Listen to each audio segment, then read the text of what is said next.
Hi, and welcome to the 29th Keen Minds podcast, covering the Blacklist Redemption, Episode 7, Whitehall. I'm Jen, a.k.a. Takata Cycle. And I am Tessa for Criminally Sane in Tumblr. And we are excited about this one, aren't we? We are. It was so, it was a heartbreaking episode. It made me want to curl up in the fetal position and cry, but it was so amazing at the same time. I've always had an increasing respect for the writers of both the Blacklist and Redemption universe. But I must say that with every passing episode, it increases exponentially. I saw so many roots going back into the show, so many parallels, so many little details that I am even more in awe of them. This is not a mindless show. This is not a show to casually watch. You can enjoy it if you casually watch, but this is a show that people will watch, will buy the entire thing, will binge watch, and will watch several times in order to get all the little things that are there that we're going to see as the show ends, that they were all there. Oh, yeah. You get something new with each episode. And even with you go each back, rewatch. Exactly, because the things that didn't make any sense then make sense now. For example, I was missing a connection, for example, with my Russia theme in one episode. By now I know this is just because I don't have all the information. But today I got it. Howard was born in Poland, former Soviet Union. So there you go. That's one more way in which as you go along, you find out all these things that meant nothing the first time you watch. Now they mean, or the second or the third, now they mean something. And that goes back to something you and I have said since we started this podcast and before the podcast, that this is a show in which, while yes, you have your theories, your things that you believe about it, you have to readjust with new information as it comes in. You just have to. You can set some things in stone. Obviously, I've got things that I have very set in stone that you won't shift me on, but if it comes up in canon, you've just got to be willing to shift with it. Yes, it's a level of plotting unheard of in a TV show.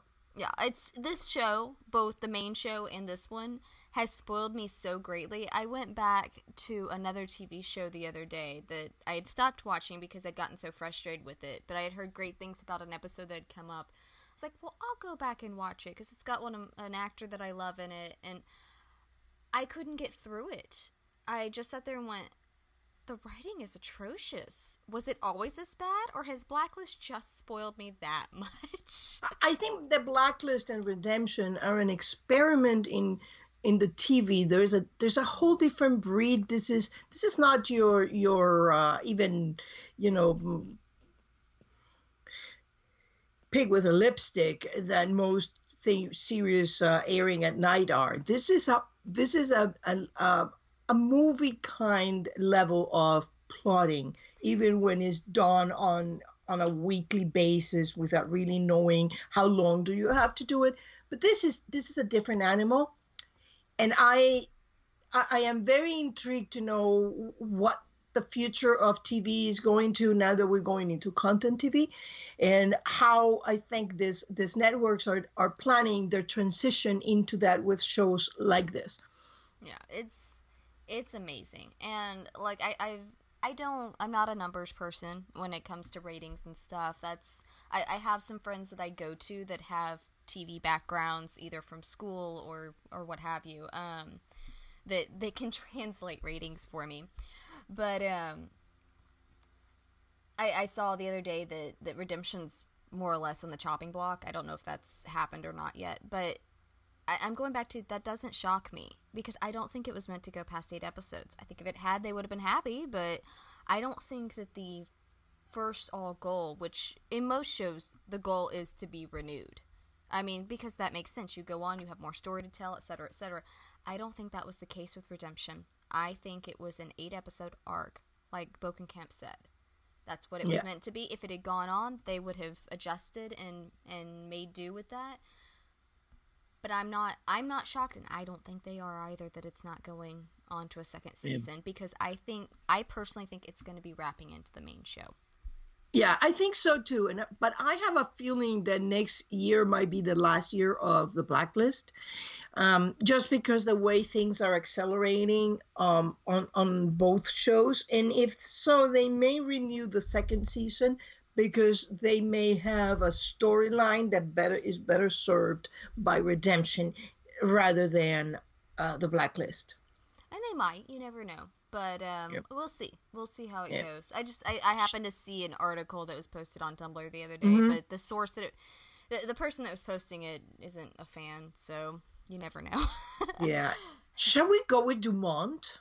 Yes. Oh, so Precious Dumont, he's been my big question mark lately, because he doesn't, from what we know, he doesn't have specific ties to Howard or to Scotty. He's loyal to Halcyon. He's hired by Halcyon. He loves Halcyon. He works for Halcyon. And so he seemed very upset by Tom's quote-unquote betrayal, which was something. He got very attached to Tom very quickly. Mm-hmm. I think that, much like Aram, he saw that Tom isn't just an operative. Like, he's not just... He's clever. He's quick on his feet. He's not just the muscle. Which, I mean, most operatives are not just muscle. I mean, Solomon's incredibly intelligent. Nez is incredibly intelligent. But I think that when he came in, Dumont was kind of just expecting an assassin, I guess. I don't know.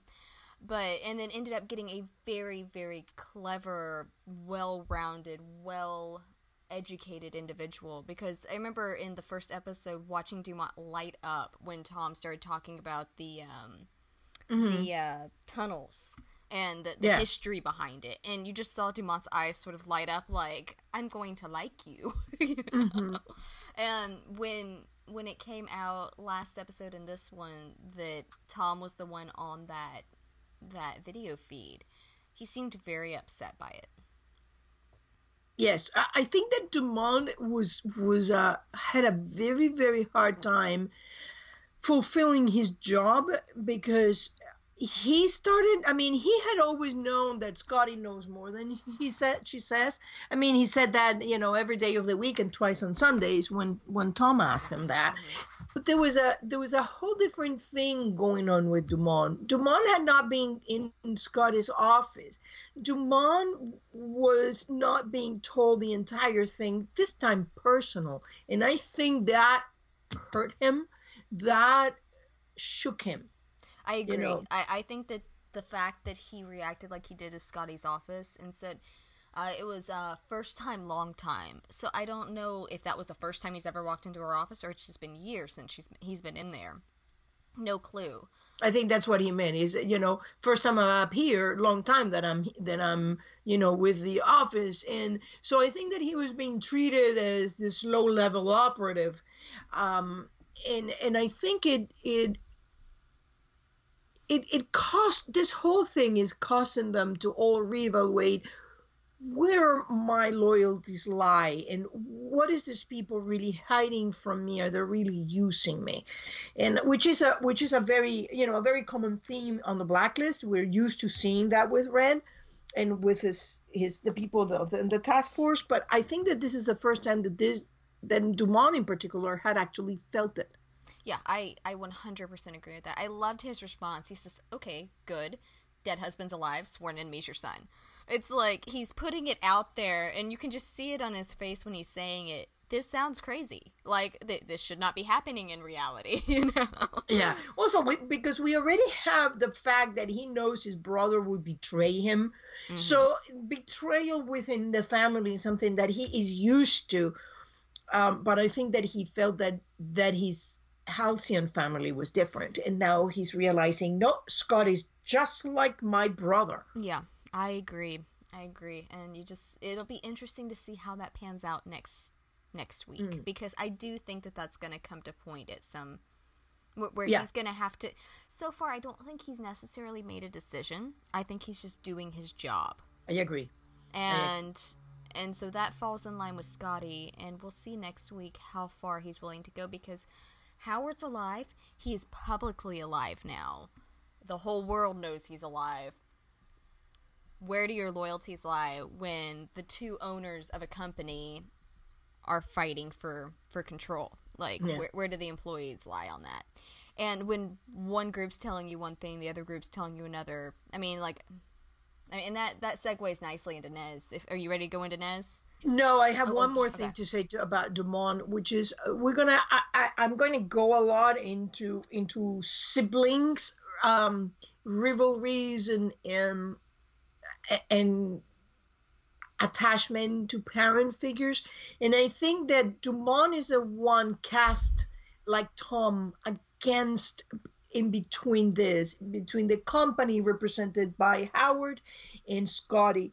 And I think that is going to come to play in an very interesting way. So I'm expecting a very nice Dumont segments on the next show. Mm-hmm. And now I'm ready to go into Nez. I am so excited about Nez. I do like that, though, the fact that setting him up as basically the Tom for the company. I really like that. That's a nice visual there. I like it. Oh, Nez, and she really is caught, because you get we saw it in the Blacklist in season 3 that Nez was very loyal to Scotty. I mean, she was right there next to her. She was right. I mean, she wasn't out with Howard while he was running amok searching for his son. She was there with the company, with Scotty, following Scotty's lead, no matter where her loyalties lie. Mm-hmm. She's a soldier, and she did a fantastic job in portraying that inner conflict. I mean, Tawny's hats off to Tawny. God, I never watched Heroes. That's not a show that I've ever seen. And so I've never come across Tawny before this. Like, I knew that she was in that. The roomie watched and watches Heroes.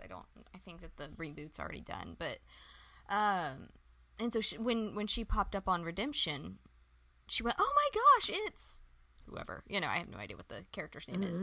But she knew Tawny Cypress on it. I was like, "Oh, cool." But I really didn't know what to expect from her. She is just fantastic. Hats off, kudos, the whole bit. She's just wonderful. And she's, just as you said, she's done great with the expressions, the motions, the little tics. All the little things where the words, and that's the fun thing about TV. Like, I mean, I'm a writer. I'm a novelist. I'm a writer. I do things in words, and I always love being able to see how people take, because when you script write, there's so much less in there than it would be in a novel format. Mm-hmm. And to see these actors that can take what's written on the page and translate it, because I mean, that's what makes a good actor, is being able to translate it into the visual. And there are some that just can't, and you're just sitting there going, you just read the words and spoke them out, and anybody can do that, But Tawny did. Oh, she's amazing. She had this way of, when they focus a lot on her eyes. She has amazing eyes, and she has a way of doing that in which you can see the curtain sliding down, and she's not letting you in. And it's like, and she did it with Solomon. She knows that Scotty's hiding something. She knows that Tommy's hiding something from her. She's fighting for her loyalties, and she can't tell where to go. And I thought that they made a tremendous theme, and I'll go into that when we go into Solomon. But they're setting things up in such parallels to everything that is. I mean, this was so heavily layered with parallels. It's like a parallel layer cake. Oh, tasty parallel layer cake. Yeah. There you go, tasty. I didn't hear a tasty. Was there a tasty this episode? Tasteful. It was There tasteful. you go. Okay, it's close. It's as close as he could get it. When he gets to the office, it's tasteful. He got to the swanky office. He can't say tasty. It has to be tasteful. I love it. Yeah.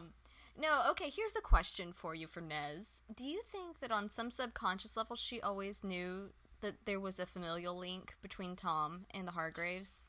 That's why he was there? And that's going into my parallels. I think that they're setting up this very, very intriguing pyramid in which you have Scotty and Howard. And Howard took Ness in like a daughter. And, he's soft towards his Ness. comment to her about Nez, beautiful as always, reminded me so much of a dad seeing a daughter that he hadn't seen in a long time. And it was such a father kind of comment. Yeah, it was that soft thing, and he's not, he's pleading with her. He's not forcing her. He's not manipulating. He's pleading, in a very open way. This is like a child that he took in and he made well.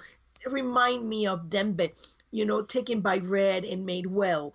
And you're getting this family split in which Howard has Tom in the middle of the two parents, and Ness as a surrogate daughter, and on the other side you got Solomon as a surrogate son to Scotty, and this sibling rivalries are tearing apart, and Dumont and Tom are in the middle. Like, I don't know where to go, but I do think, answering your question now directly, I do think that as Scotty was feeling comfortable with Tom, and she speaks of that bond that never ends, the same thing happened to Ness. Ness felt comfortable with Tom because she was feeling Howard in Tom. I agree. And we've had two different people now that Scotty, who knows Howard very well, and Liz, who knows Tom very well, state that Tom and Howard share traits. Scotty said that Tom reminded her of Howard, and when Liz met Howard in the episode, she said that she could see her husband in Howard's eyes.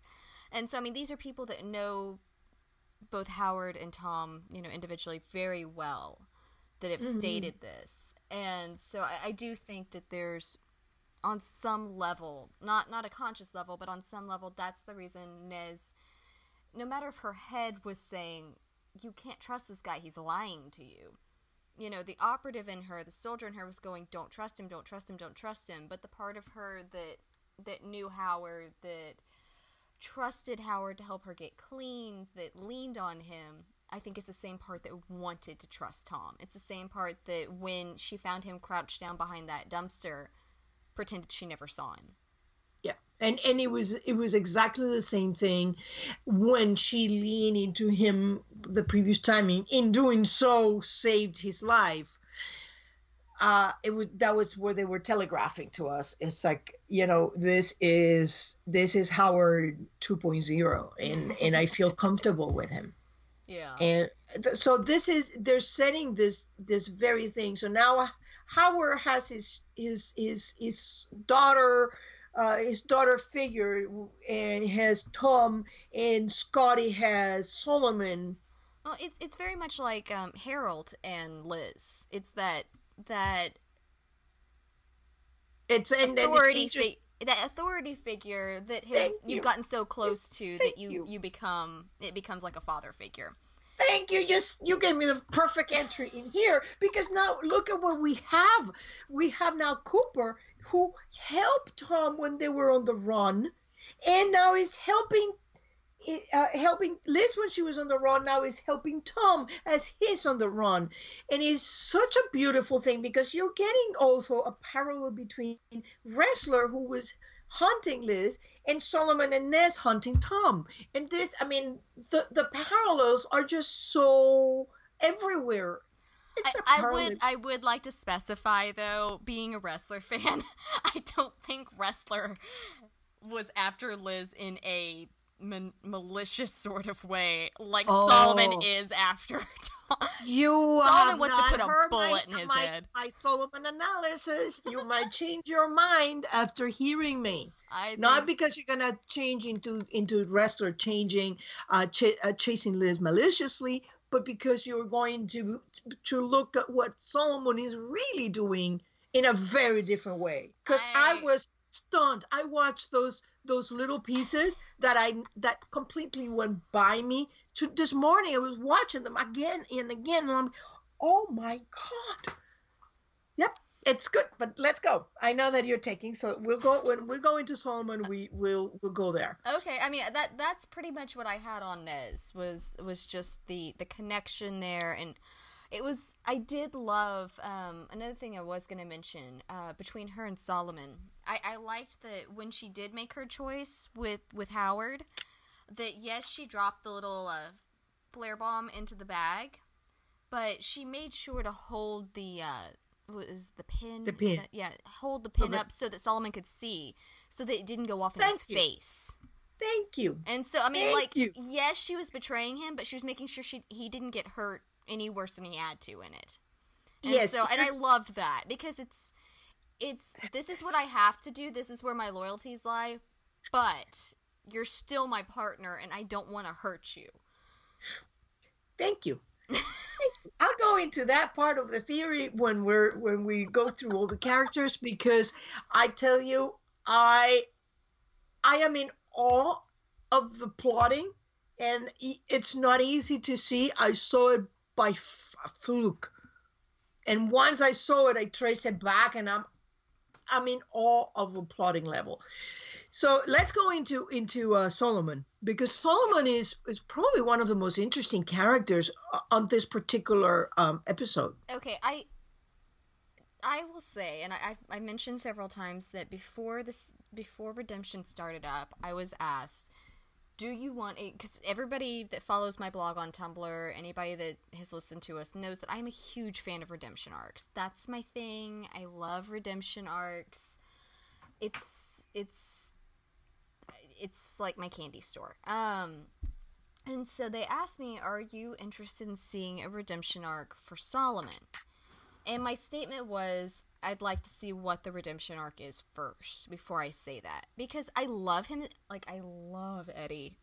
If anybody's been listening to the podcast, you know that we fangirl over Eddie at least once every podcast, because he's a gorgeous, gorgeous man and a fantastic actor.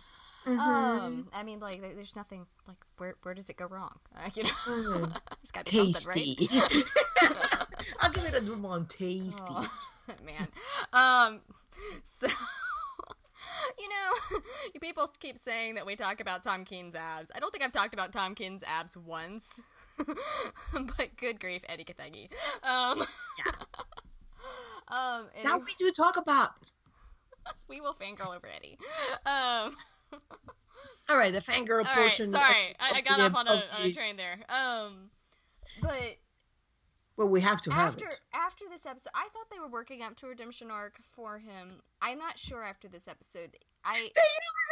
Tessa is freaking out. I know you guys can't see her, but like arms in the air, freaking out moment. That was great. Just from where I'm coming from, where I sit right now, he has, I mean, we've got Tom as the lead.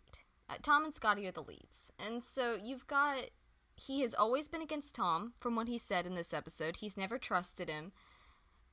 He's been kind of biding his time. We got that impression last week, that he's been biding his time to deal with the situation of not trusting him. I mean, and don't get me wrong, I wouldn't trust him either if the guy shot me, you know, while on a mission with me. I mean, like, I don't begrudge him his distrust at all. Mm-hmm. But he said that, you know, that he wasn't going to entirely enjoy beating the crap out of Tom. I think he enjoyed it pretty well. But it just, the comment that Tom made, he said, she betrayed her husband, she betrayed her son, she's going to betray you. Yes. I don't think that Solomon's getting out alive, and I think Scotty will end up betraying him. There's a slighter possibility that Solomon will turn around and betray her, but it'll probably be the other way. It'll probably be Scotty betraying him. Okay, ready for Crazy Town? All right, let's go. Let's go with Crazy Town because this is where Crazy Town starts. This I I watched the show 3 times, and then this morning I rewatched it just to see if I had missed something. And I did see it. When Solomon brings, and I'll walk people through what I saw because it's an interesting way on how you find those little things on this universe. I saw Solomon bringing Tom. They slam him into the chair. They put them in there, and then Solomon makes a big show of shooing the guys off, the guards off, and they totally leave. Then he does this little gesture where he takes a key, he puts it in front of him, and he slides it into his vest pocket. Very interesting gesture. I'm sorry, I'm just thinking of that. I guess it was the first episode in? Yeah, it was the first episode in with the show they put on. Yes. And then that little gesture got me thinking, this is not what it seems at all. And then I went back and I watched the entire thing again. And then I remember, and then you saw that when Scotty is telling Solomon he's my son, that's what I call off the heat. Then Solomon gives him this thing about his being the youngest brother of 9 and his oldest brother being a thief and worse. And they got into a fight with the father. He pushed the father. The father hit the head on the kitchen counter and died. And the mother didn't give his son up, but cast him away. And he asked Scotty, "Can you do that?" And Scotty says, "After I know what it is." And that is what this is all about.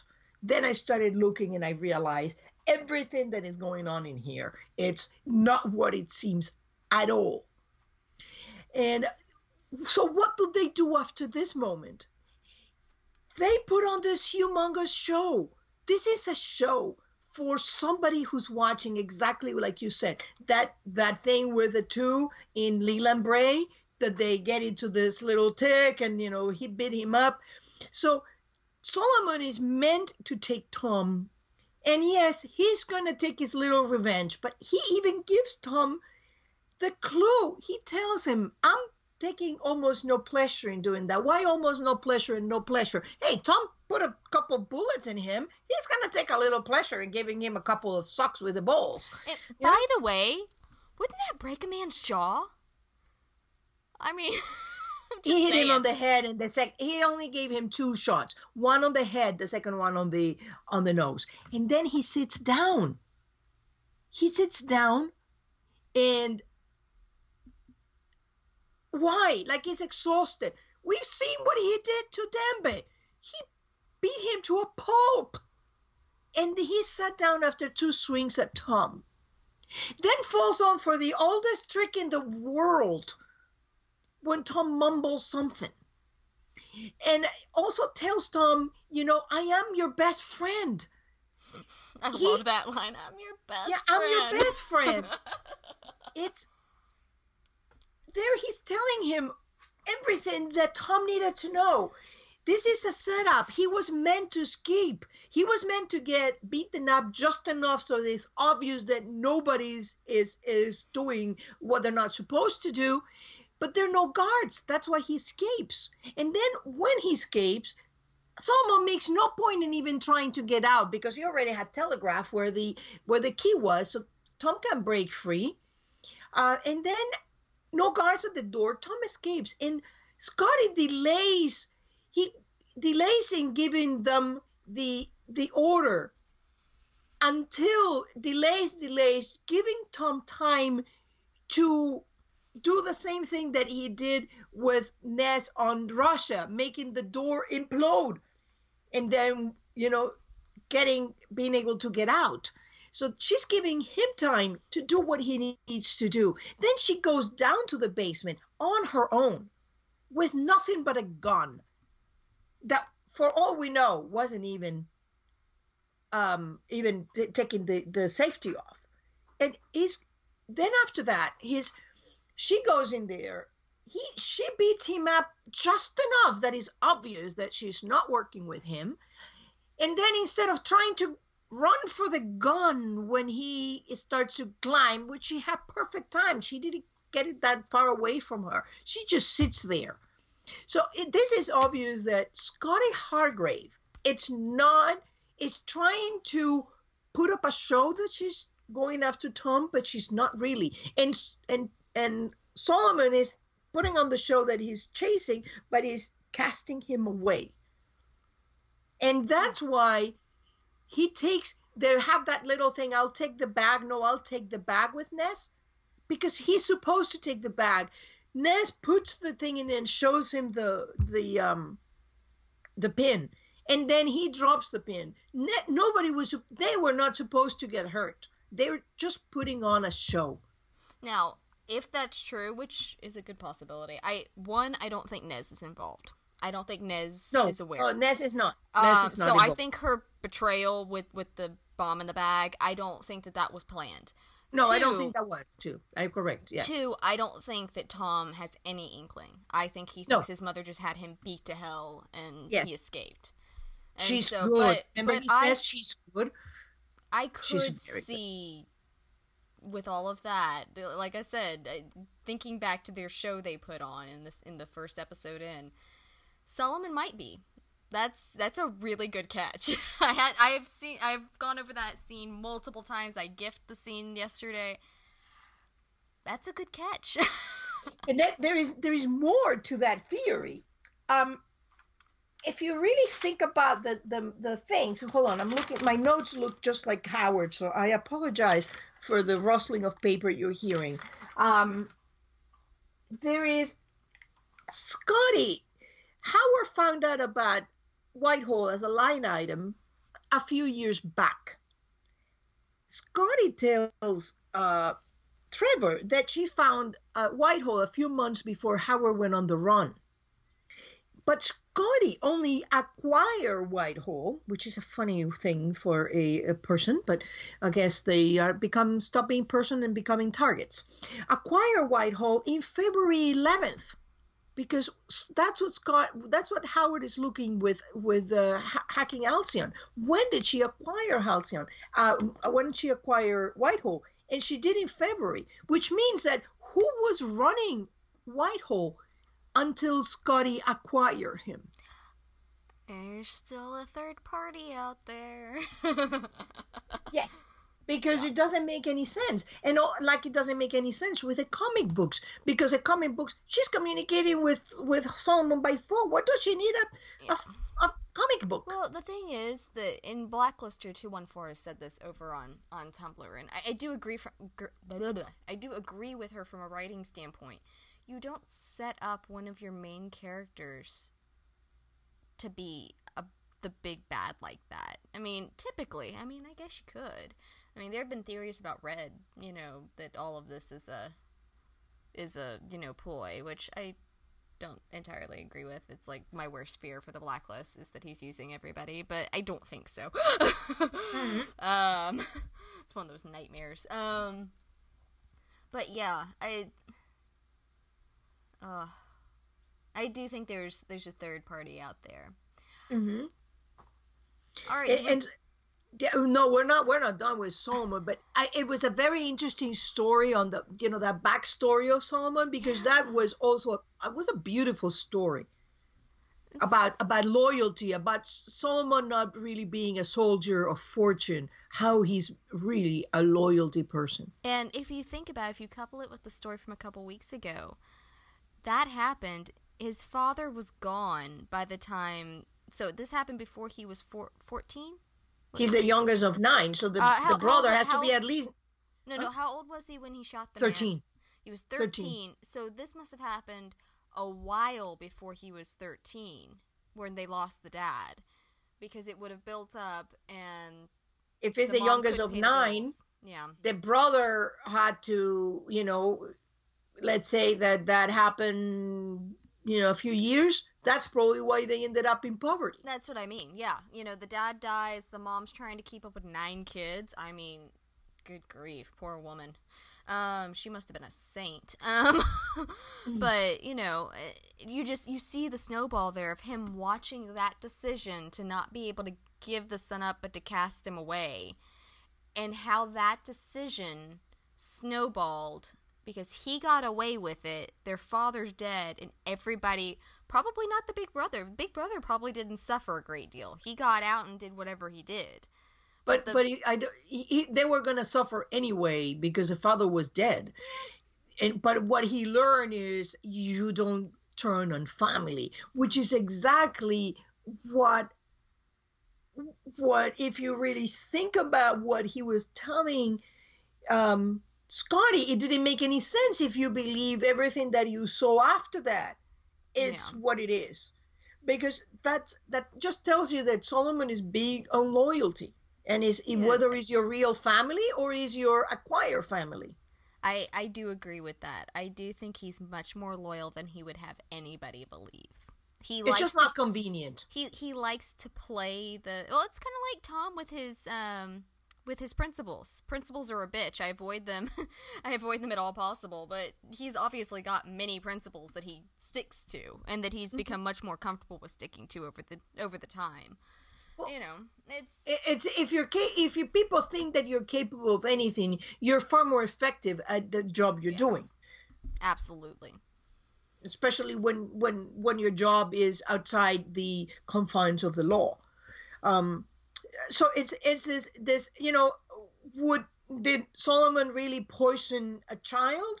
Somehow I doubt it. But the fact that he got a reputation made him irrelevant that he did or not, because people just needed to believe it. And now that we've seen, you know, how good these people are all this pretending, it just makes so much more sense. And I think that after you start seeing those little things, I'm going to do a rewatch of the whole series before next episode, because I think I'm going to see a lot of that. I'm going to see that a lot of those plot lines were already planted, like that scene where Solomon and Tom are pretending to fight, and that wasn't it. And all those little things are going to all come into play. All right. So do you have anything else on Solomon? Yeah, they never trusted Tom. I was going to say, that's a pretty big chunk on Solomon.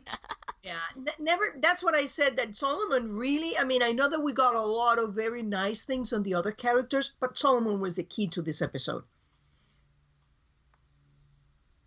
And Eddie killed it as usual.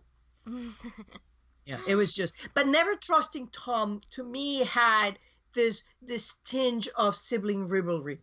Because, you know, a lot of people want to say that Solomon has a relationship with Scotty that is more, you know, commenting on the legs and all that. But I think that Solomon really has a relationship with Scotty that is more trying to put them together. I haven't seen that. Oh, I have no idea. But you know, it's been said, you know, like, I saw the most amazing pair of legs, and this woman is my brother. But I think that Solomon really has a son. Kind of relationship, a filial relationship. Everybody has a filial relationship. Yeah. So I think that in Tom there was a little something that Solomon always felt that Scotty had a little soft spot for Tom, and there was a little bit of rivalry there. I had someone ask me yesterday what it was about the Blacklist that makes it stand out to me. I said, it's just a really screwed up family relationship, and it's a lot of fun. I said, all those family dramatics. I said, that's really what it boils down to. Yeah. And it's true. I mean, whether they're blood related, whether, you know, adopted, whether chosen, you know, that's the Blacklist in a nutshell. It's a family love story. Mm-hmm. So I think that basically is what that whole distrust is, you know. And if you think about it, you're getting all this relationships just like that, you know. They fighting. Tom shoots him. He tries to shoot the wedding. They're, you know, it's as Tom said, a dysfunctional family. Mm-hmm.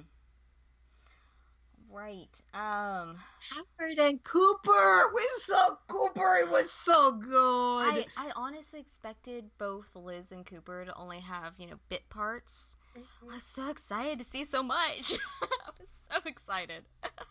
I loved having Coop walk in there because he's no nonsense. Harold's always that way, and I love him for it. And I love Harry Lennox.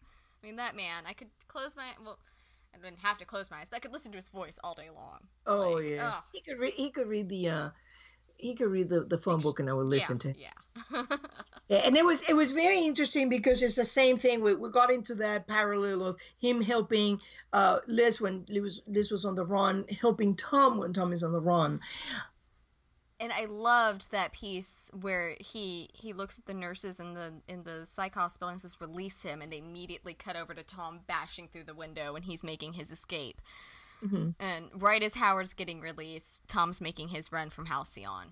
It was very nice how they laid that out. The cutting of the scenes was great, and I love Cooper that he's like still like no nonsense. This is like, yeah, well, those are serious allegations. We find Tom, and I love that line he had about Tom. In my experience, Tom King can take care of himself. Because he's seen it. I mean, Tom showed up to his house with, dragging Carricker. Yeah, quite literally dragging Carricker. What would you be willing to do to save Elizabeth Keene? Anything. Yeah, I mean, he's seen Tom at his best. And so he's well aware what Tom can do. But I also trusted Howard in that when he said, not against Scotty Hargrave. It's Tom is good. Yes, he's excellent. Yes. Scotty's a whole different. I mean, it's not just that she's that good. It's that there's that emotional component in there, too. I mean, yes, Tom's had a lot of emotional things, like when he went after Carricker, when, a lot of different things when they were trying to get Agnes back, various times that Cooper's worked with him. But he was never going undercover with his mother. It was always to save someone he loved, either Liz or Agnes. It was never going undercover more or less against that person. I mean, because when we look back when he was undercover with Liz, he got himself into a lot of trouble. Mm-hmm. Whatever your emotions and I also think that in a way Howard underestimates Tom. Because Tom is this, and Tom is not just his son. He's the son of Scotty. So there is things of Scotty in him, and I think that's what makes him, who he is. He's the more time you spend with your parents, the more time you find out who you are, and Tom is capable of the same manipulative behavior and the same strategy that Scott is. Yes. And so, oh god, so as much as I loved him with Cooper, with Liz, meeting her father-in-law, I loved that look she got. She's just staring at him like, okay, this could go very well or very badly. I mean, they're just coming off Kirk and that whole fiasco. We're not too far past that. I mean, maybe 6 months past that at this point. Less than a year past it. And suddenly her father-in-law, that she's not physically met yet, who was supposed to be dead, is standing in her office. Either hers or Cooper's office. And she's like, okay, hi. And I loved Howard's reaction to her. When she says, hi, I'm Liz Keene, he just kind of lights up like, oh, you're my son's wife, you're my grandchild's mother. Oh, and it's like it becomes a little more real to him in that moment. Yeah, and also hurt to him, I think. Yeah, although he's doing that focusing thing. He's just like, I do think Howard does that because we've seen it with Tom over the course of 4 seasons, where he just laser focuses on something because if he gives himself a chance to think about anything else, he's going to get distracted by the emotions, by the various questions around it. I think that's why we've seen Howard do what he's been doing with Tom, and not ask a lot about Agnes, not ask about... I mean, he said it later in the episode. Tom says, I've got 1,000,000 questions, and he says, and I'll have 1,000,000 answers for you after we finish. And I think that's the thing. He is focusing on this. He's like, I'm going to get my son and myself out of this alive, and then I can catch up with him. Then I can ask him all about his family, all about everything he's been through. I want to know everything. As I soon want to as I pick know up we're my safe. granddaughter. I want to, Yes. I want to play with her. I want to, get to know your wife. Couldn't you But imagine Grandpa Howard with Agnes? Oh, that yeah, makes my I heart have a so feeling happy. that Red has been giving him pictures. I hope so. I really do hope so. And it makes me wonder if maybe he didn't have pictures of Agnes on his wall to protect her. Mm-hmm. I think so.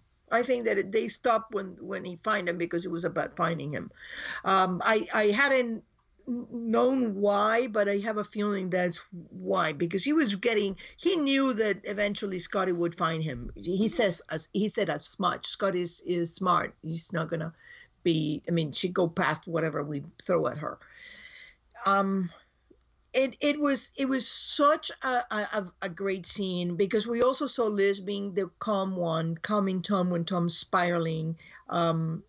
In and once she calmed down, it's funny because Tom, once he stops spiraling, goes like, "Oh, Agnes." She was so cool with him and just like, And the whole time, I mean, she was very, very calm, collected. I mean, no matter what's going on, this woman's been through chaos. It's like, yeah, oh, but look, here's another chapter. she knows exactly what that feels because she had it with Rostov, and she knows the emotional upheaval that they were setting all that up, because that's what this family love story is. So they were, she was the one in the turmoil, and Tom was the one calming her. Now Tom is the one in turmoil. She's the one calming him. Yep, exactly. And but I do like the fact that at least as of right now, and I swear if they flip this on me, I may be very angry at them. At this point, Howard needs to be a good guy. Do not play with my emotions that way, people. But I do like that at least one decent grandparent that they are aware of for that poor child, I mean, he may be a little nutty, but, he's... I don't think he's as nutty as he pretends to be. I loved there was that line in there, one of the perks of being delusional. Oh yeah, that was great. I mean, that was. Then you realize that these people are really spies. They're meant. You can't trust anything that you see on the superficial level, and their visions of what family love is are very different. Mm-hmm. This is spies who trust nobody. So in a way, it makes perfect sense that they use their children because they know those are the ones that are not going to let them down. Well, there was something that I noticed when I loved the back and forth in the comic book store. That was one of my favorite scenes. I haven't gotten to it to GIF it yet, but I just loved it so much. But first comment out of his mouth, did you cut yourself shaving? It wasn't, oh my gosh, your mother just beat the hell out of you. I mean, there was no reaction to that. It was snark. But later, excuse me.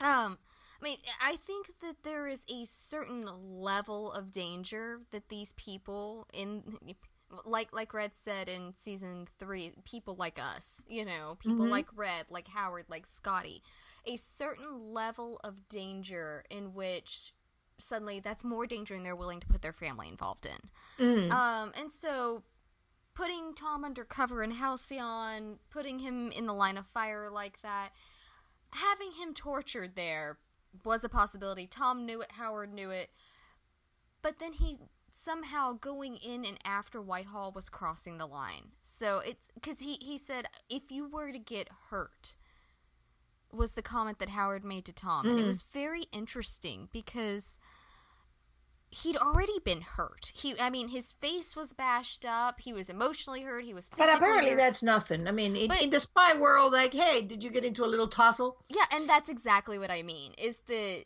you really see the difference there. Howard's talking about shot and killed. Yeah. I mean, if he were to take a bullet for him or something, that's getting hurt.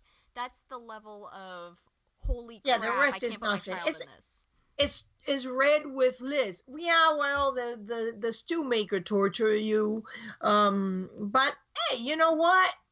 I got him in an acid bath. We're good. Exactly. There's as long as they're coming out more or less whole, it's okay. It's fine. It's just part of the job. That's why they never say, I will do whatever I have to do to keep you well or happy. They know well and happy are not in the cards for their family. They know the fence, the white pickle fence is not in for their family. They know those things don't happen. It's alive. That's what matters. Mm-hmm. And so, but it was kind of a nice parallel. You mentioned it on Tumblr, I know, and I've been really worried with Howard, and like I said a moment ago, that it's kind of shifted around for me that I think he's just been focused.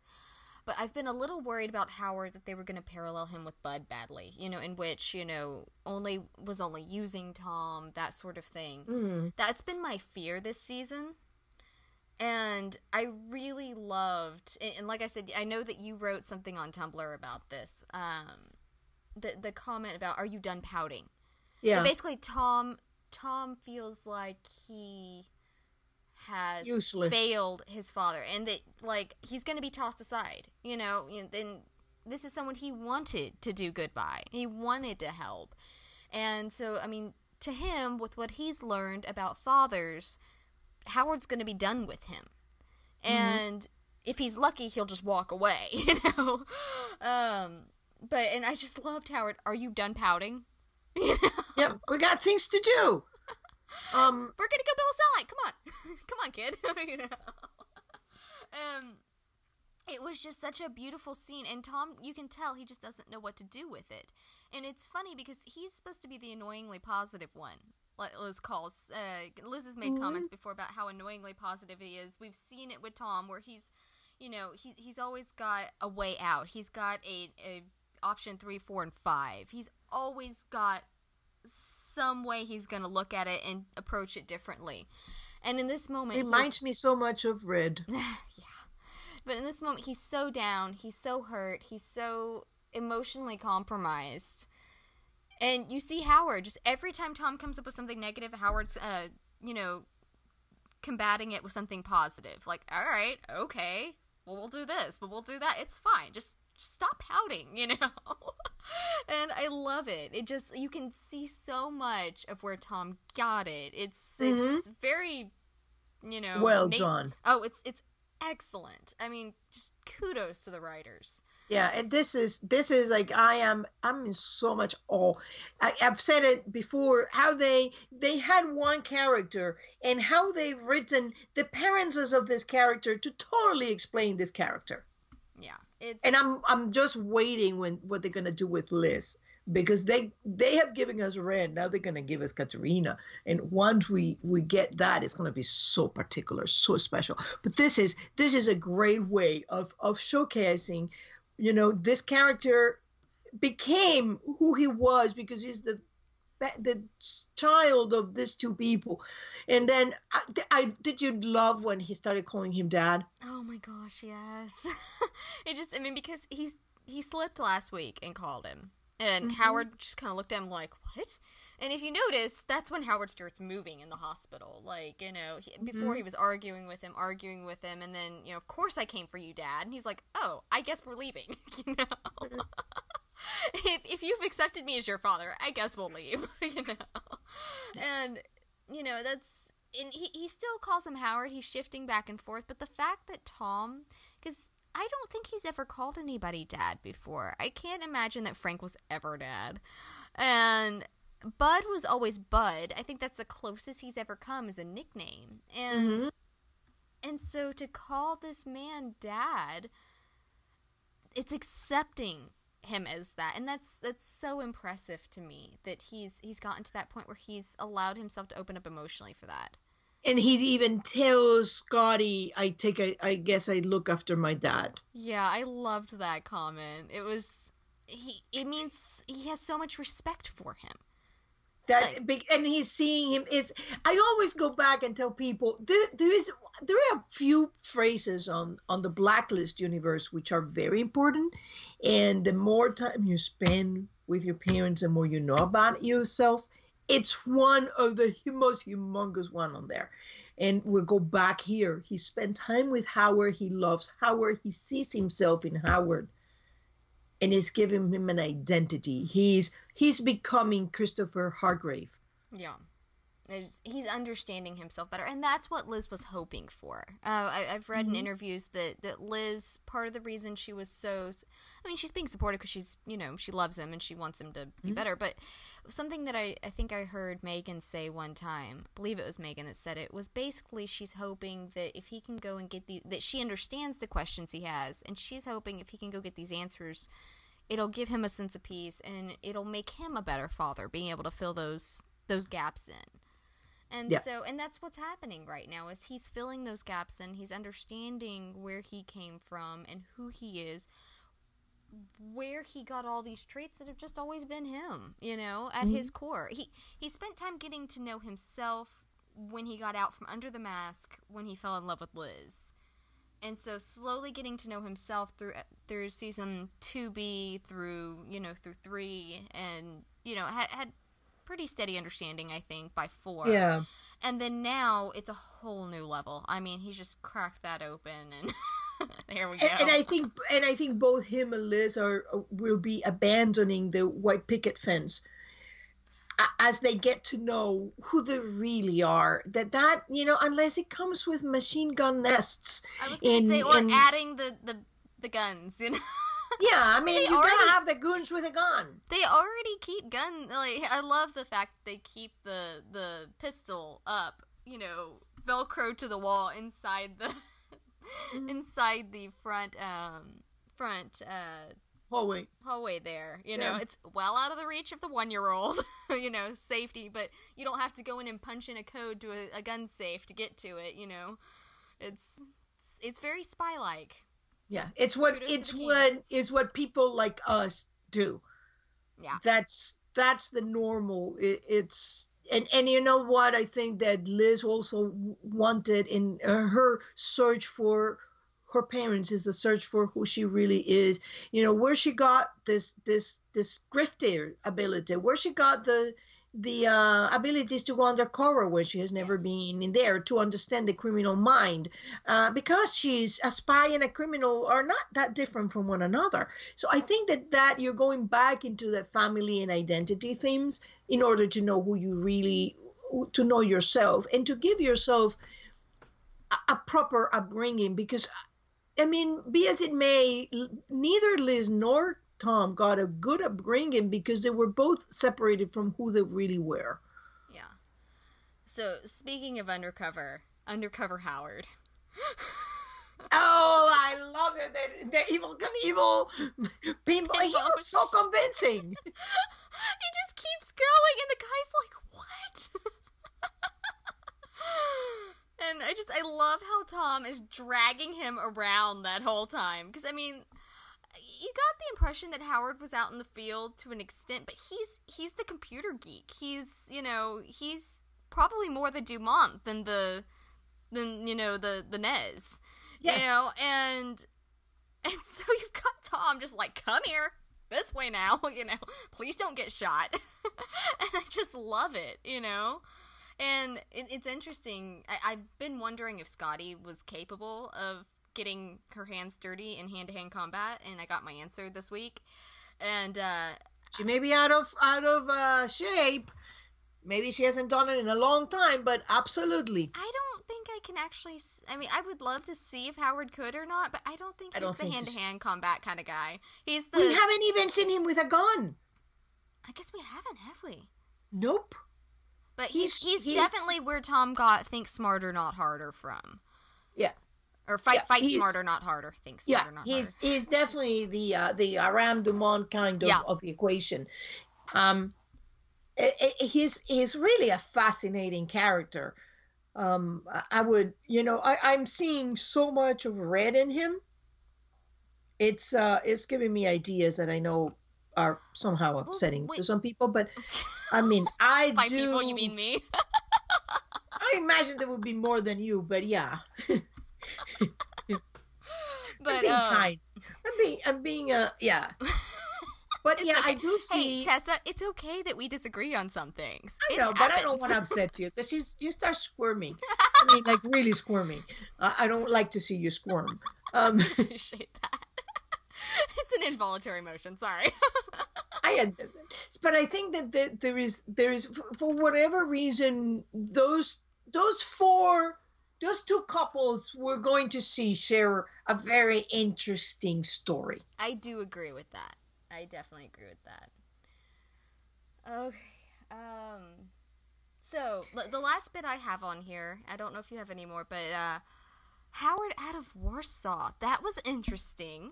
Because, I mean, he doesn't have an accent. So I'm wondering if he came over as a young boy. Like, he remembers stuff from Warsaw, but maybe came over as, 8, 9, 10. Parents moved over here.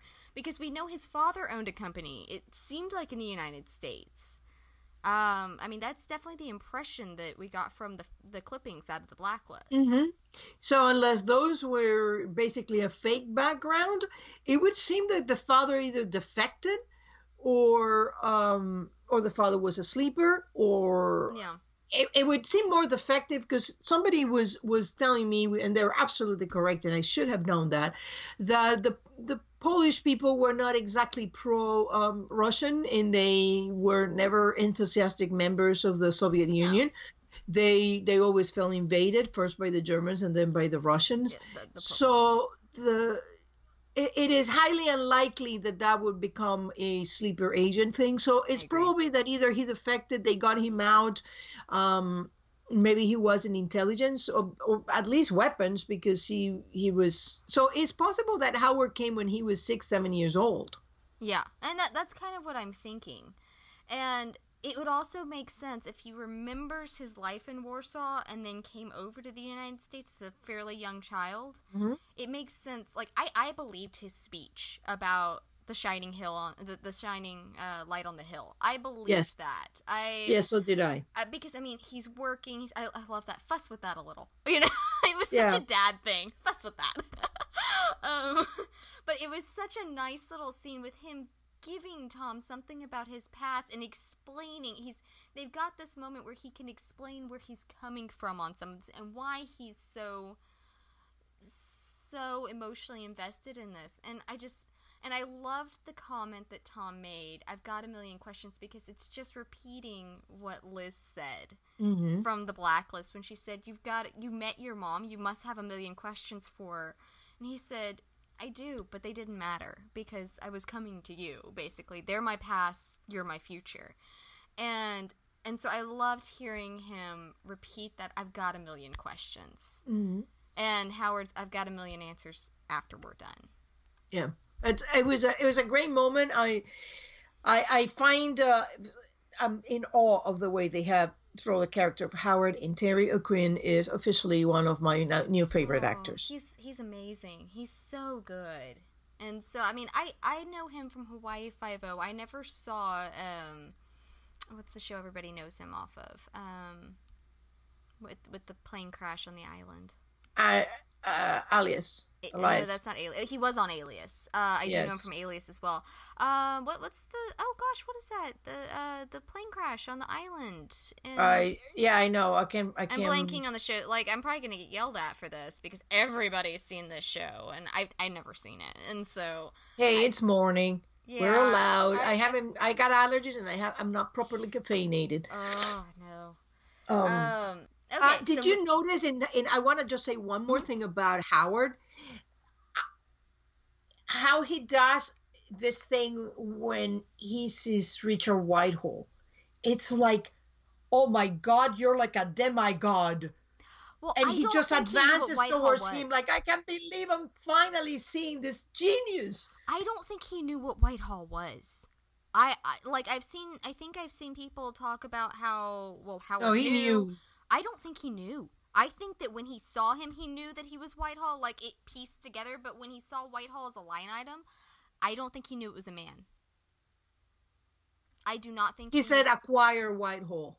Yeah, I think he knew by then what he was. I see, with that expression on his face, I don't think he knew until he saw him exactly what it was, because acquiring something someone or something can also be an object. So I think he was thinking it was some sort of weapon. It's an interesting thing. Yeah, because it was, it was like an awe of, oh my God, this is Richard Whitehall. Yeah, I think it clicked with him there, and he's going, I was wrong. Because, I mean, he just started ghosting towards him, and Tom's going, Howard, as he's ducking behind things. He couldn't help himself. Like, this man is a legend, and I'm in front of him. And obviously Whitehall knew him. He knew Whitehall because Whitehall recognized him. And so they probably worked together before. Maybe he thought he was dead. Maybe, he'd gone missing years before. Who knows? I'm not sure about that, but I do hear what you say. Uh-huh. It's possible. Something was in there that he wasn't entirely aware of what it was.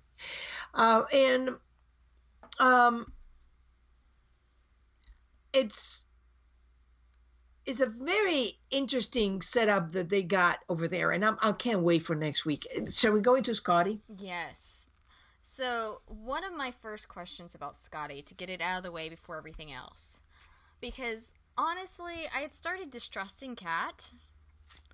I still don't entirely trust her, but I'm at this point where I'm going the Kat, Trevor, Scotty triangle. What is the point? Like, I know there's a point, but I don't know what it is. Do you really think that she got the wrong phone by mistake? Maybe.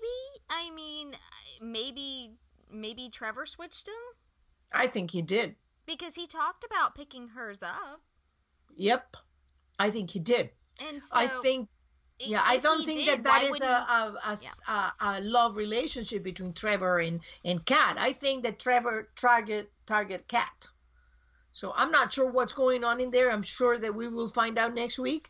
But I think they might be more what it seems there, and Trevor was trying to get Kat in trouble. Wait a minute. On the blacklist, something's more than it seems? Yeah. Isn't that surprising? Oh my gosh, I never thought. Crazy stuff. So that's just kind of one of those, it's hanging out there, and I'm going, I know that there's more here, I just don't know what the more is. Mm. And so, yeah, she's also the one that didn't say anybody that Howard wasn't taking his medications. There is a lot in Kat that we don't know, that it doesn't seem so immediate and obvious. I'm not sure Kat's not working for Howard.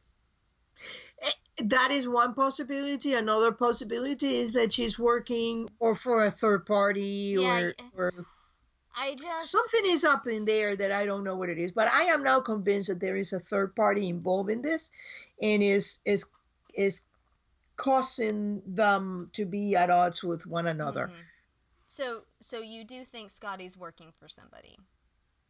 I think somebody is pushing the buttons, and I think that I don't know who that is, but I think that whole thing was a show. Even if it was a show, it's somebody that has eyes on her. So, I have been very upset with Scotty after this. Like, I do think that she will eventually come back around for me. Like, I don't think she's gone so far that I won't ever be able to forgive her. And I do this a lot with Red. I mean, I'm sure people remember I'm almost worse than Liz with flopping back and forth on Red. I'm angry at him, and then I'm like, oh, I get why you did that. Okay, everything's good now. That's kind of how I feel about Scotty the last couple weeks. But when she was talking to Tom, when she was fessing up to the fact that she knew who he was, etc., etc., and I was good until the point where she was sitting there, she had her hands on his neck, and she said, "Don't make me give up my boy." I got so mad at her. Because it was just such a manipulative... Well, it's what she had been talking with Solomon. I know it cast him away. I know it was, but it broke my heart, because I'm sitting there, and it was so... And it just, as it kept unfolding, and like I said earlier, I know...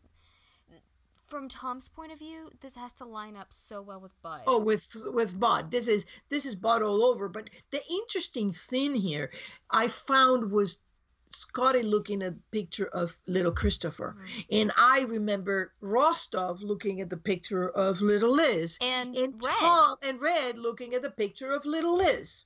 Mm-hmm. So she made the comment. She said, "I will always remember him this way."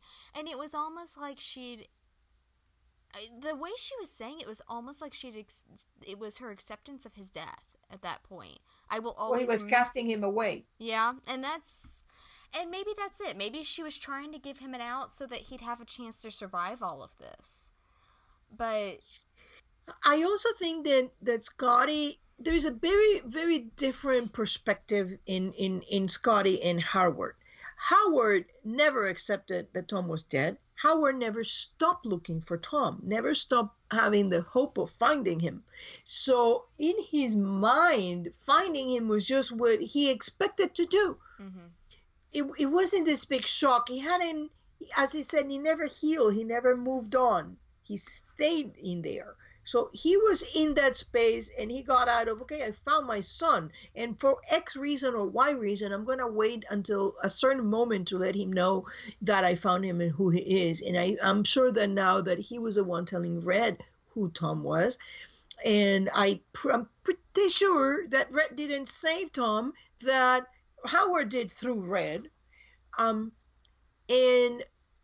but the thing is that Scotty had moved on. Scotty accepted that Christopher was dead, and at that moment when she thinks she's gonna find him, she's crying over the picture over the whole movie.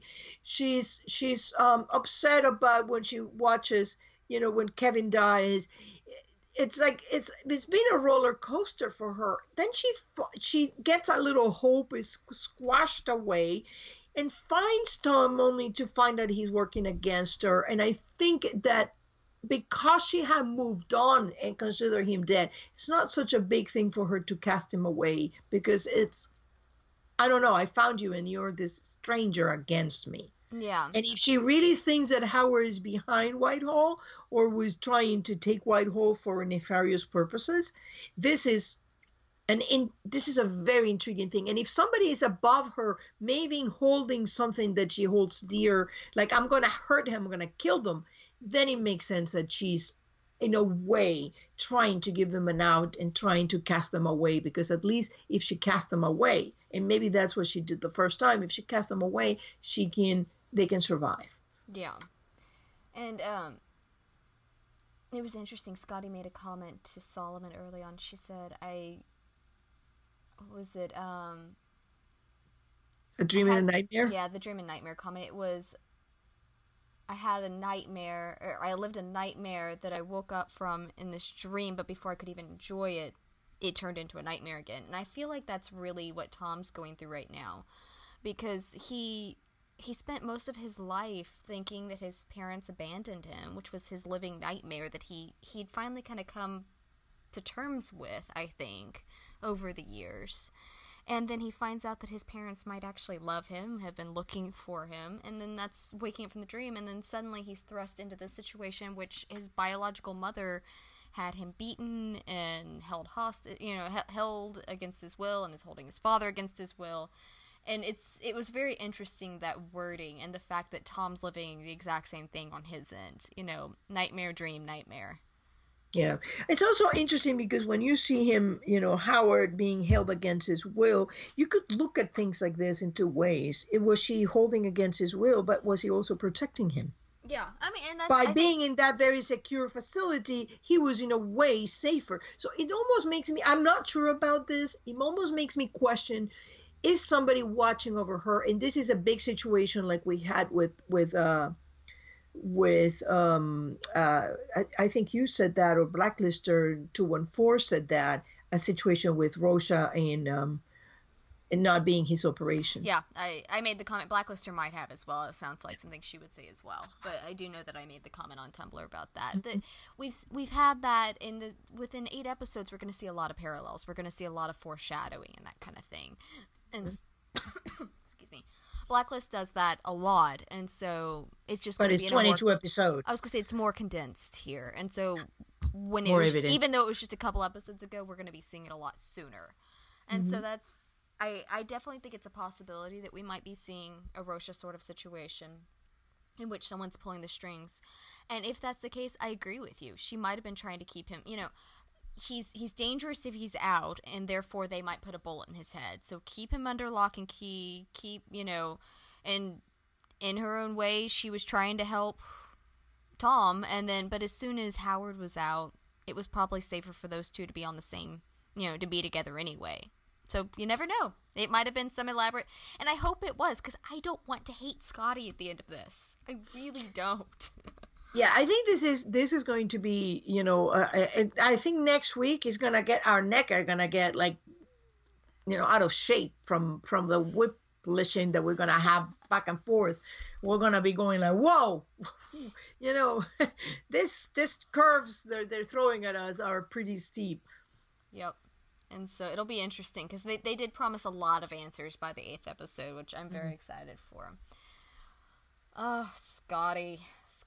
And you saw another parallel, Bud, with, because Tom had so many possibilities of killing Bud over the months that Bud had the hit out on him, and he purposefully did not go after McCready. And we saw him with the gun on Scotty. It probably would have been a whole lot easier for him just to put a bullet in her and walk off. And yet he wouldn't. It's his mother. I mean, I think that's something that's come with him, is that this is someone he cares about. He's not going to actually hurt them. He'll protect himself against them, but he's not, if he's got the upper hand, he's not going to do any unnecessary harm to that person. I mean, like when he and Liz fought, as soon as he was capable of doing it, he had her cuffing herself to the banister and stopped the fight as soon as he could, without, it going further than it needed to make sure that she didn't put a bullet in him. Did you notice something? The scientists working with Richard Whitehall were both wearing plaid shirts. Were they? I didn't notice that. Yes, indeed. So something is not as it seems. Shocking. Yep. It's let's talk about the scene where Tom puts Scotty's gun on his forehead. Oh my that was gosh. Powerful. Oh, I think he was so hurt right then. You could just feel it rolling off of him, because you had the situation with Bud first he was about to shoot him in the face, and then he was going to shoot him in the back of the head, execution style. And so I think at this point, Tom's just like, I dare you to. Like, if you're going to be like him, then just do it. And which kills me a little, because, I mean, he's got his family to go home to, but I think he was hoping she wouldn't. Do me a favor, Liz. You know that you're going to kill me when this is over, so do me a favor and look at me in the eyes when you do it. Yeah. Yep. Look me in the eyes when you do it. Exactly. Because if someone cares about someone else, they can't look them in the eyes and shoot them in the face. I mean, not if you actually care about them. I mean, now, most people can't look someone in the eyes and shoot them in the face anyway, but, I mean, it is spy world, spy people. I mean, but if she actually cared about him, she wasn't going to be able to do it, and he knew that. And so I think it was a small test. I mean, it was a very dangerous test, but at that point, what are you going to do? I mean, I think at that point he was so angry and hurt, and it's like, you're gonna do it, just do it. Yeah. Like he told Bert, is there a question coming? Yeah. When he has it on his knees and he's about to die, is a question coming? I mean, if you're gonna do it, do it. The same thing he'd said to Solomon. Spare me the theatrics and just do it. Yeah. And but so the theatrics were very important for Solomon. They were, and they always are for him. But yeah, that was, oh my gosh, it was such a powerful scene, and it was so painful to watch. He was so upset, and I mean, because he really had kind of shut down his emotions up until that point to get through it, and just shut down and gotten through and fought back, and then suddenly he's face to face with his mother, who knows that she's his mother, and there's that scene, that beautiful scene earlier when she's asking him in the office how he could, knowing what he did about her looking for him and how much pain she was in, how he could lie to her. And Tom's not a weepy soul. I mean, there are very few weepy moments with him. There have been more in the last couple seasons, but he got a couple of tears going there, and he goes, who was I supposed to trust? And he tried to tell her a couple times. Yeah, you were saying this, he was saying this. I didn't know who to trust. Who am I supposed to trust? I In that answer he gives her, I came looking to see who you were. Oh, it's just, oh my gosh, yes.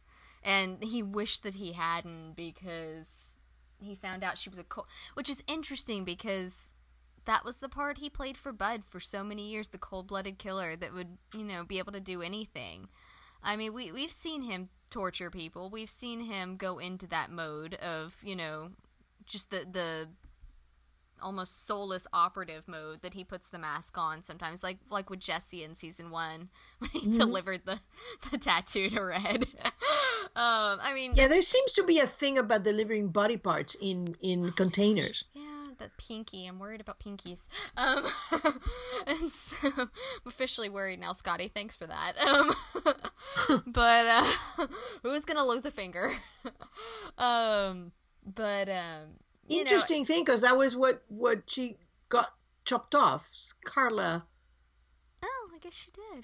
And that is a thing. So if my theory is correct, and Carla is indeed one of Katarina's name, she just gave up her pinky finger for disappointing her boss.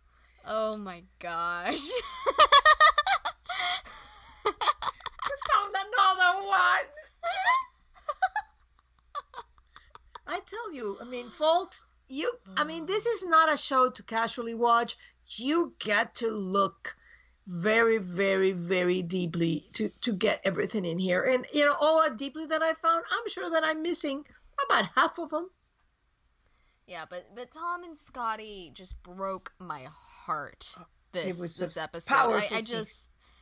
I'm upset with Scotty. I want to hug Tom, It was a very interesting comparison between Red and Liz faking her death.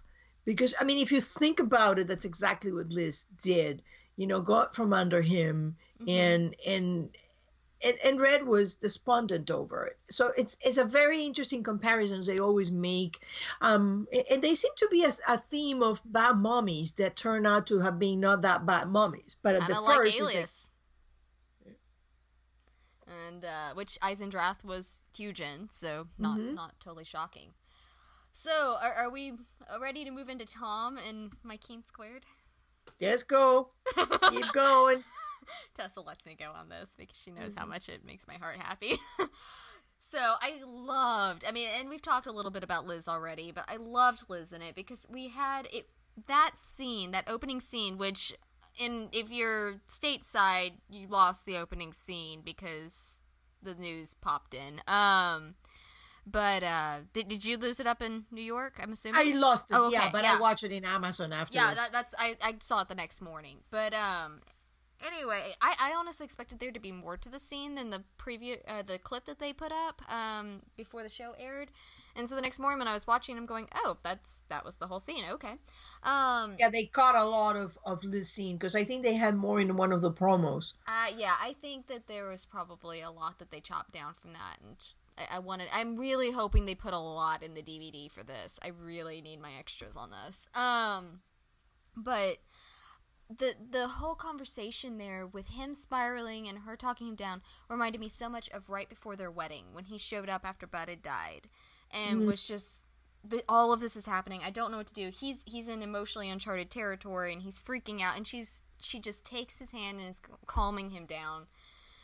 And she did that so well here, and I loved the way she handled everything with him on that, from that comment to when he's in, when he's on the run. He calls her, and he's trying to get what needs to be taken care of, and her first line out of her mouth is, "Are you okay?" Because Cooper said you could be in trouble. Yeah, that's one of their favorites. Are you okay? It really is. That's one of their things over their phone conversations. Are you okay? It's always been that. Thank you. Good catch. I didn't catch that one. Good call. But I just loved that he's on spy mode and she's going, no, stop. Calm down. Talk to me. Are you hurt? Do you need help? Let me help you.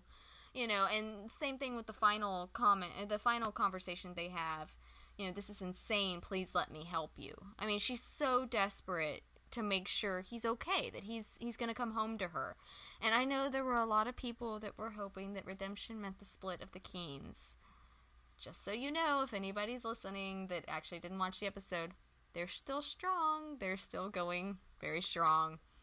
It's, from the moment they made the choice of keeping Tom alive, they've been telling a story through them. Oh, yeah. And the story is meant to be a comparison between their parents' relationships and their own. And the reason why their parents' relationship was different is because those two made the choice of being truthful to one another. Something that in Spy World doesn't come that easy. Exactly. And it's, I just love the conversations they had. Like I said, I expected like one phone call, and then we got the clip, and so I expected that to be it. But he was talking to her through the whole thing. It was so nice. It was so nice seeing them together and her meeting Howard. What did you thought about this is my this is my battle? If when she asks if he needs help, he says, "This is my battle." That was an interesting one because I mean he was right there with her through Kirk. Mm-hmm. But then again, their daughter was missing with that. That no one needed to stay home with Agnes because, and then for the most part, once they had Agnes back, Liz was not on her own specifically, but until she got taken by Kirk, Tom was home with Agnes. When she was up at the hospital and everything, Tom was home with Agnes, and it became not her battle and like she had no emotional support, but someone has to stay home with the kid. Like they are parents first and foremost. As much as they want to support each other, they're parents, and I think that to an extent that this is my battle is one, he's got to figure some of this out for himself. He can't live it through her. He has to find some of these answers for himself. And two, they have a little girl to think about. And if both of them go rushing off into something dangerous at the same time, which this could be a suicide mission. He's aware of that. She's aware of that. I mean, that neither of them want it to be, but someone's got to be there to take care of Agnes at the end of the day. And so he can't let her come in the middle of this more than she already has. Yeah. Well, it's also seen, that he makes it comment, I don't want to lose anymore. I don't want to miss any more of that. And we've seen that comment over and over on the Blacklist. We've seen Red says, I should have raised you myself. I can tell you what life without a child is, not much. We've seen Liz miss those first couple of months with Agnes because she was pretending to be dead. We've seen Rostov talking about missing her entire life and being a father. So this is a theme that we've seen of parents having to miss their child in order to keep them safe. Yeah. And I do think that Tom's doing that a lot because Scott, he knows all about Agnes. She knows who she is. Liz is a good protection there for her, and she's got Liz there with her. She's got the task force there. She's got protection around her. Mm-hmm. And Tom's taking care of it in the field. And he's taking care of his end of it. It's an interesting thing, too, that all of this is happening as Red is basically missing in action looking for Dembe. So not a coincidence, I think, is going to come around because, in a way, it has left, Liz with a clear mind to focus on whatever they're doing. I thought it was an interesting comment because, in a way, there are the battles about your own family and who you are have to come first through you, and then they can go through your spouse. Well, I mean, it's the same way that when, like, the decision that Liz had to make about if she was going to try to double-cross Kirk when she was working, trying to get Agnes back, it was a decision she had to make. And she and Tom talked a lot about that it couldn't and come Cooper from Tom. told her. Yeah. Cooper told them, even Tom doesn't have anything to do with this. Yeah. And so, I mean, there were certain things that she had to make those decisions for herself. Yes, she bounced ideas off of him. Yes, he was there to support her. But in the end, they were her decisions that she had to make because it was she thought it was her father. And yeah, I mean, it's because what happens if you make the wrong decision because you made it for your spouse? Do you regret it your entire life? You have to make those decisions for yourself. Can I add a couple more parallels that I found? Yeah. Remember Dembe throwing away Liz's phone when she was trying to talk to Cooper? Yeah. Howard. But I love that. He could have just thrown the battery out. He Yeah. sounded like Well, such a it was child. exactly what, like, the Liz had the same look, like, what? What did you just do?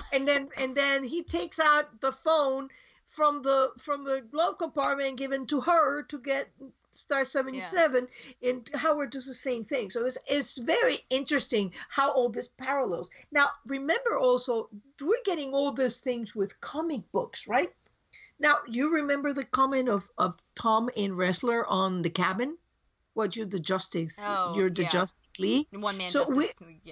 yeah, and so we're getting a lot of these things. We're getting this just Yakuza things. We're getting this Red talks about a Japanese thing too of the pain. He talks to Natalie Luca about that pain. The fish at one point, the sushi, the poison sushi. But they're both like getting these things. They're very nebulous sometimes, and you don't get to see them. But to me, I found that the Blacklist forms like figures in the mist. Is a metaphor I use all the time. You see like a little figure in the mist, and it becomes clearer and clearer and clearer until you finally like hit you on the head. If you don't see it then.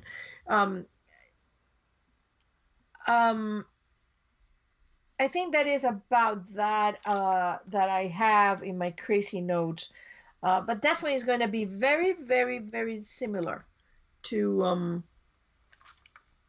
So you saw my parallel about Wrestler and Solomon, because if you think that Solomon is just being complicit and kind of like playing a role, not that Wrestler was playing a role and he was really trying to get Liz, but you can eliminate that component of, he was really after him, because he wasn't. And it's the actions that he takes when you really examine them belittle that he's saying, no, I'm really going after Tom to kill him. He's playing a role. Saw something. But yeah, maybe. We'll see. You're not convinced about that one. We'll see next week. The good thing about a eight series is you get payoff. Yes, and I love that. I love that so much. It makes me. It's an interesting contract with the Blacklist, where you have to go back 2 seasons, 3 seasons back in order to see, one of the dangling threads being picked up. Yeah, and which they do often in the Blacklist. Go back that far.